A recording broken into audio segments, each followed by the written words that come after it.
Rahul ji zero check कर लीजिए, 1 0 और भी। अच्छा सुप्रिया जी नहीं दिखाता, चलो सुप्रिया जी ने कहा मैं नहीं दिखाता। ये कांग्रेस की सीटों की बात नहीं है, मैंने छोड़ दिया सुप्रिया जी। सुप्रिया जी वो रेफरेंस सुप्रिया जी अगर आपको लगता है कि हमने मध्यम वर्ग के लिए 0% टैक्स किया है 12 लाख तक, अगर आपको लगता है दर्द हुआ है, आपको इससे खुशी नहीं है, तो आपकी खुशी से ज्यादा हमें देश के करोड़ों मध्य वर्ग के चेहरे पे खुशी दिखती है, क्योंकि ये देश के विकास में एक बड़ा योगदान देने वाली। ये जीरो गिनने की बात आप उनको मत एड्रेस करिए, आप इधर एड्रेस। माननीय सभापति जी, ये जीरो चेक करने की बात मैंने राहुल गांधी जी से की और वो आपने रेफरेंस दिया है, और मैंने रेफरेंस दिया है, और मैं आप सबके सामने पूछ। माननीय सभापति जी, सन 2014 के लोकसभा चुनाव दिल्ली की जनता ने कांग्रेस को कितनी सीटें दी? 0। 2015 के विधानसभा में कांग्रेस को कितनी सीटें दी? 0। 2019 के लोकसभा में कितनी सीटें दी? 0। 2020 के विधानसभा में कितनी सीटें दी? 0। 2024 के लोकसभा में कितनी सीटें दी? 2025 के विधानसभा में कितनी सीटें दी? 0। अगर ये जीरो का रिकॉर्ड बनाने का काम किसी ने किया है तो राहुल जी के नेतृत्व में कांग्रेस पार्टी ने किया है।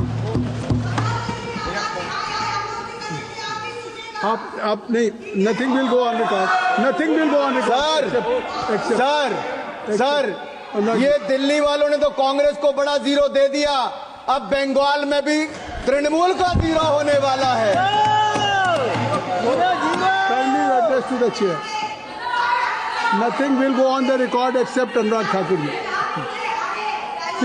Please you address. सर मैं मध्य वर्ग पर टैक्स की बात कर रहा था। सर मेरा तो उस समय जन्म भी नहीं हुआ था, लेकिन 28 फरवरी 1970, सर मैं जून 1975 की बात नहीं कर रहा जब इंदिरा जी ने इमरजेंसी लगाई थी, मैं 28 फरवरी 1970 की बात करता हूं जब इंदिरा गांधी जी ने बड़ी निर्ममता के साथ इस देश के सामने मिडिल क्लास पर टैक्स लगाने की घोषणा की थी। और मैं एक टेप लाया हूं, मैं सुना दूं आपके सामने, इंदिरा जी का भाषण सुनाऊं थोड़ा सा? क्या था? नहीं जमा कर दीजिए, नहीं जमा कर, आप जमा कर दीजिए। नहीं इनमें से बहुत सारे नहीं, आप सर इंदिरा जी ने आप नहीं सर ये कांग्रेस पार्टी कहाँ मैं इजाजत दे रहा हूँ, आप बढ़िए। सर कांग्रेस चाहती है कि इंदिरा जी की टेप ना चले, नियम कहता है कि ना चले, लेकिन मैं आंकड़ा जरूर बताना चाहता हूं कि कैसे इंदिरा जी ने एक और तो इमरजेंसी लगाकर काला अध्याय दिया, लेकिन दूसरा 28 फरवरी 1970 को सरकार के टैक्स स्ट्रक्चर को देख लीजिए, जहां पर कमाई करने वाले जिनको दिन रात मेहनत करते थे उनको डायरेक्ट टैक्स 97.5% लगा दिया गया था, 97.5% टैक्स लगा दिया था। और सर मैं सुप्रिया जी से पूछना चाहता हूं, मनीष तिवारी जी और अन्य विपक्ष के नेताओं से पूछना चाहता हूं, उस समय का 97.5% टैक्स ठीक था या आज नरेंद्र मोदी जी की सरकार में जीरो टैक्स ठीक है? जीरो। उस समय 5000 के बाद इतना टैक्स लग जाता था।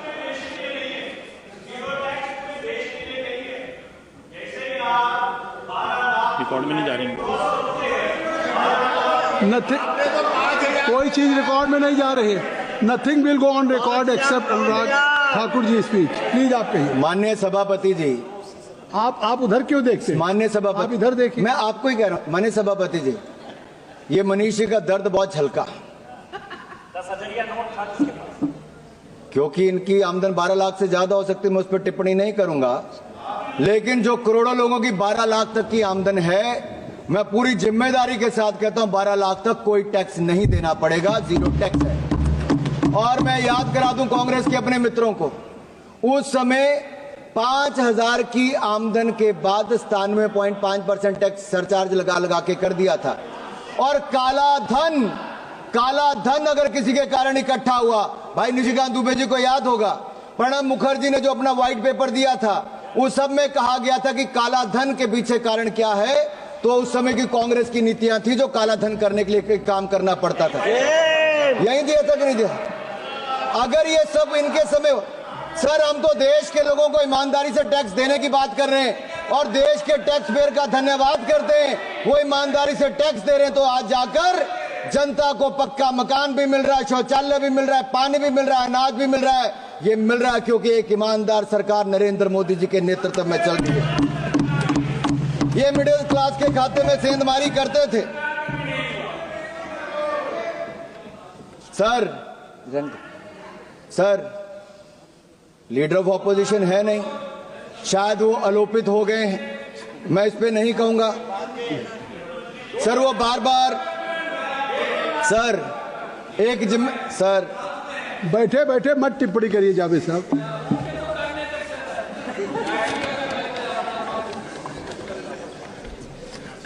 सर मुझे एक दो बातें यहां पे जरूर कहनी है। मैंने मध्यम वर्ग की बात की, लेकिन गरीब की बात जरूर करूंगा। सर एक राजनीतिक दल ऐसा है जिनके पहले प्रधानमंत्री से लेके मोदी जी से पहले के प्रधानमंत्री यानी कि नेहरू जी से लेके मनमोहन सिंह जी तक, इन सब लोगों ने गरीबी हटाओ का नारा लगाया, गरीबों को छलने का काम किया और गरीबों के लिए गड्ढे खोदने का काम किया।